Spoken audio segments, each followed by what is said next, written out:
Sports dramas are rarely about the activity itself. The sport and the skill that it takes to compete at the highest level is only a small part of the character's journey. Peel back the layers to that onion and you're going to cry. Cry like that one kid you knew in 4th grade whose hot dog fell out of the bun before he bit into it. Skylar was such a pussy and we all knew it. On that first layer is the pain, the determination, the blood, the sweat, the bleeding, the tears, the bleeding of more blood, the amount of protein you have to eat, the bloodshed, the giant turds. Oi. でけえだろ。お疲れさんです。 Peel back another layer and you see the traumatic lives that drive these characters to put themselves through the punishment. Add the last layer of the darker side of the sport and the politics behind it, and man, you're cooking now. You take this home, throw it in a pot, add some broth, a potato. Baby, you got a stew going.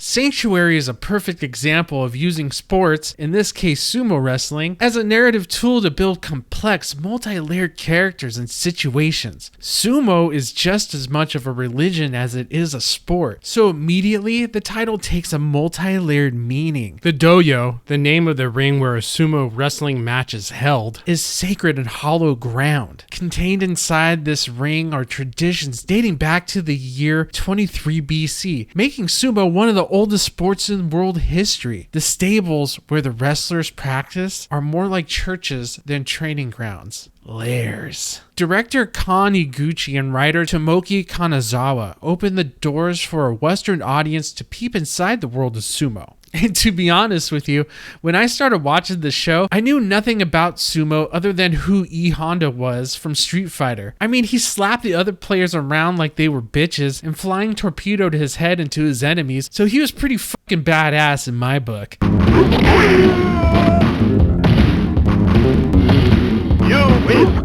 I mean, outside of a slap-happy Street Fighter character, sumo to me was a couple of fat Asian guys trying to push each other out of a circle. Big deal. Not one of them flew 20 feet head first into the other guy's chest. Pfft, my dumb 10-year-old brain thought. I'd rather watch Lex Luger body slam Yokozuna on top of an aircraft carrier while American flags waved in the golden sun of freedom. Steel plate in the forearm, and from there, yes!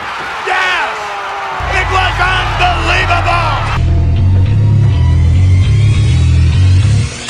Meet your hero, Enno. He's a piece of shit. He was a judo champion, but now he's mad at the world. His family was broken up when his father's debts made him close his restaurant. This apparently unlocked the excuse for Enno's mom to become a raging prostitute. It was hidden inside her, sort of like when Godzilla is awakened, but is a giant whore. Come here and get some Godzilla sugar. Come here, my love. Ha! Typical. Lose one little living wage and mommy's first instinct is turning tricks. So while mom's out polishing knobs, dad becomes a traffic light attendant. Things aren't looking so promising about Enno's future now. That is until he's approached by a stable owner named Enno. He promises Enno that he'll be able to stack cash by sumo wrestling. Enno makes the switch, but he doesn't respect the sport. See, he just wants to get paid and maybe, just maybe, with a little bit of luck and wishful thinking, mom will stop giving out hand jobs from behind the clinic. Your mother is a dirty, dirty whore. Oh. Because he doesn't respect a sport steeped in tradition, his stablemates don't respect him, so they haze him. And by hazing, I mean they smack him around, throw him against a wall, and demand he cuts their enormous turds they drop out of their enormous asses. おい。でかくて流れねえから、ちゃんとやっとけよ。 This doesn't really jive well with Enno's short temper and flair for being a total dick. And there's something to be said about this level of hazing. It's all designed to make Enno either fall in line or quit the stable, neither of which happens. Enno continues to stay and not respect the sport. He's just in it for the love of money. Well, for the possibility of money. He's not exactly stacking yen and banging his mom's new friends at the current moment. Meanwhile, Asuka, an American-educated progressive reporter, I know she already sounds like a disaster, finds herself transferred from the political department to reporting on the world of sumo through the eyes of Enno's stable. She also lacks the respect of the sport. Typical chick. She just doesn't get it, so the sport has to suck. But she doesn't want a man to explain to her why the sport is important either. That's completely alright though, because she gets put in her place when Enno says she isn't worth his time because she has small tits. Which she totally does. 金もない。父もないんやったら興味もねえわ。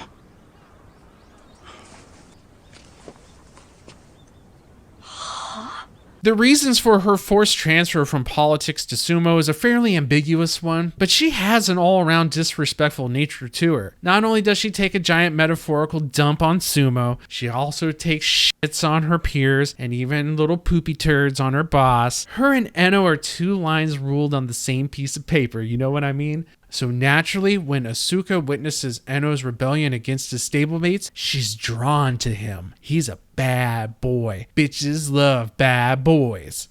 Like Top Gun or Grease. But like the saying goes, for every bad boy, there's a good guy behind him. I think that's how the saying goes. Who gives a shit? That's how it goes now. The other rookie is Shimizu, who aspires to be a great wrestler and loves the sport maybe more than anyone else in the stable. He's willing to do anything, even cut the turds Enno refuses to cut. The problem with Shimizu is he's a little skinny twink. I mean, this kid might weigh 100 pounds if he was soaking wet in concrete. No matter how much he eats, he's still tiny. It's pretty pathetic, much like Asuka's tits.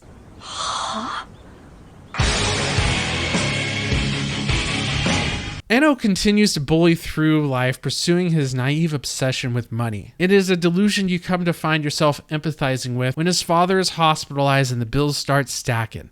Enno better start stacking fat bodies if his dad's going to get the care he deserves. And by stacking fat bodies, I mean he starts taking pictures of his stablemates to sell to a gay fan that buys them for top dollar.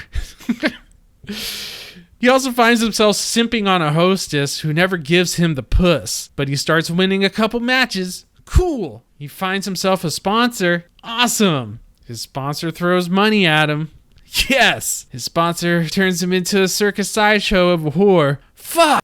But Enno doesn't seem to care that he's sort of like his mom now. He's getting paid. Every match that Enno wins, he builds a more rock star persona. Every win is Enno shoving it into his opponent's dirty little faces. How dare they even think of getting into the ring with him? Every victory is more money to spend on his hostess girlfriend that doesn't even touch his pee-pee. Every triumph is a middle finger to corrupt officials. Every conquest is a giant turd for his stablemates to cut. Basically, he pissed just about everyone off. Oh yeah, and his dad was hit by a car and is in a coma in the hospital now. Whatever. Because with every win on top of win, builds up to a little moment I will call Episode 6. Now, I usually have a lot of fun spoiling TV shows and not giving a shit, but this... this is just too good of a moment to even describe. See, there's this other sumo wrestler out there named Shizuichi that Enno met in the park. If Enno is a mountain, Shizuichi is a planet. On the surface of planet Shizuichi is half burnt like a piece of forgotten chicken left on a hibachi grill. He's a mute with a traumatic past where he may or may not have killed his mom and brother. Now he faces off with Enno. And by faces off, I mean face literally off. This is the beginning of the end of Enno. I'd like to take his face off. He's afraid to get in the ring and fight. Pussy. His hostess girlfriend cucks him. Loser. In the meantime, though, Shizuichi quits to reconcile the fact that he didn't kill his mother and brother. It was his mom who did that. Enno, at the bottom of his spiral, has two choices. He can either stay down and be the punk bitch queef eater of sumo everyone thinks he is, or he can decide to regain his honor and self-respect. He chooses honor and self-respect because what the fuck? Did you think you were watching a show about a pussy or something? Wrong.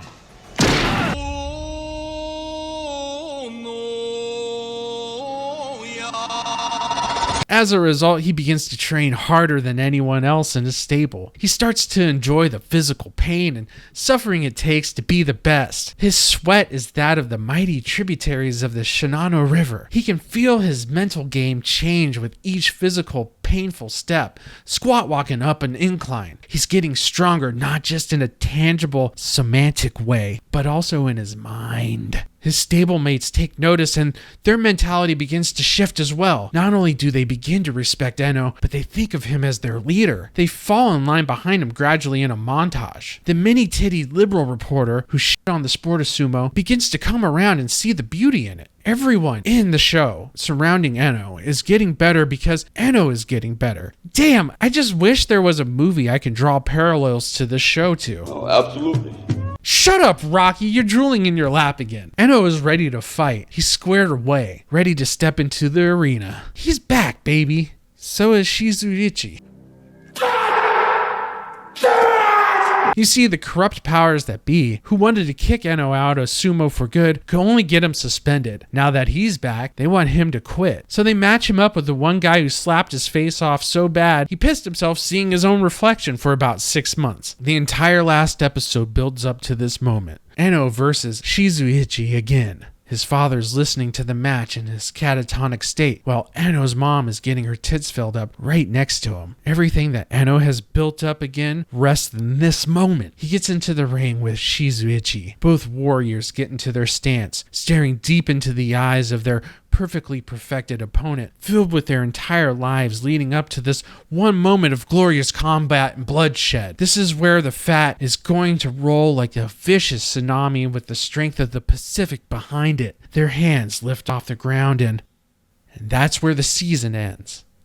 It ends there? What the fuck? Are you kidding me? There's one thing I can't stand is a fucking TV show that ends in cliffhangers. Yuck, sure, tune in next season to find out who wins the match.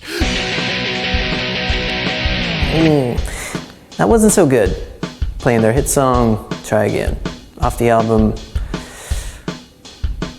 You are not guaranteed a next season. Look, all you gotta do is keep a self-contained season with something small that hooks people into next season. That way, if you don't get picked up, hey, you got yourself one good season people could go back to and enjoy. Alright, I gotta calm myself down because this show, despite its stupid-ass cliffhanger, it's shockingly good. 995. Right now, as I review this show, I'm doing Shiko. It's a simple leg lift to squat to leg lift everyone knows and tries to mimic. 996. But what people don't know is that it takes years of dedication and training to connect this one simple movement to all of sumo's movements. 997. Like this movement, Sanctuary connects Shiko as a metaphor to Enno's story. It's not until he can find the proper foundation can he make connections with his dad, his stablemates, and the reporter with small tits. 998. All this takes time and patience and pain. A lot of emotional and physical pain. 999. And it's through this connection that the normal audience member understands these aren't fat guys at all, but high-powered athletes who endure and suffer through training in order to rise through the ranks of sumo. 1000. All right, my Shiko warm-up sesh is over now. The first half of this series is built around Enno being unlikable in pretty much every way you can think of. He's a turd of a human being who's got an equal in his mother. What keeps his character grounded with the audience is the love he has for his father and his almost childlike approach to the world outside of the stable. So when he's taken advantage of, man, do you feel it right in your core. Wataru Ichinose gives an outstanding performance here that blows Daniel Day-Lewis out of the fucking water. Don't believe me? Quick, think of Daniel Day-Lewis as a sumo wrestler. You can't. Thank you. Ichinose in Sanctuary demonstrates his ability to command various different psychological states and is wholly believable in each one. It makes me think that he has a split personality disorder and he needs to seek treatment. After Sanctuary is done, of course, it did end in a cliffhanger and I gotta watch the second season. He's just that damn good. It also helps that director Kan Eguchi made the entire cast of wrestlers go through years worth of physical transformations and 6 months of sumo training. The results here looked about as authentic as it can get. But I mean, this is coming from a guy who thought Yokozuna was a wrestler in the WWF and not actually the highest rank you can achieve in sumo. Now always, cinematography helps capture the beauty in the art of sumo. I am not a fan of slow motion used during fight scenes, but here the high speed shots are used to emphasize the absolutely brutal moments that happen in real time. Sanctuary is a show that slaps its audience around as much as it does its characters. It's funny, sad, violent, heartfelt, spiritual, political. All of this stemming from a simple plot and not so simple characters. It is a well-crafted drama that needs to be palm-striked into your eyeballs right now. If you enjoyed this video, you go ahead and smash that like button. While you're done doing that, hit the subscribe button. And then after that, share this with your friends, family, people you hate. Maybe you don't like my content and just want to waste somebody's time. Do it. Share it. Thank you. It is much appreciated. I'm out of here. でけえだろ。お疲れさんです。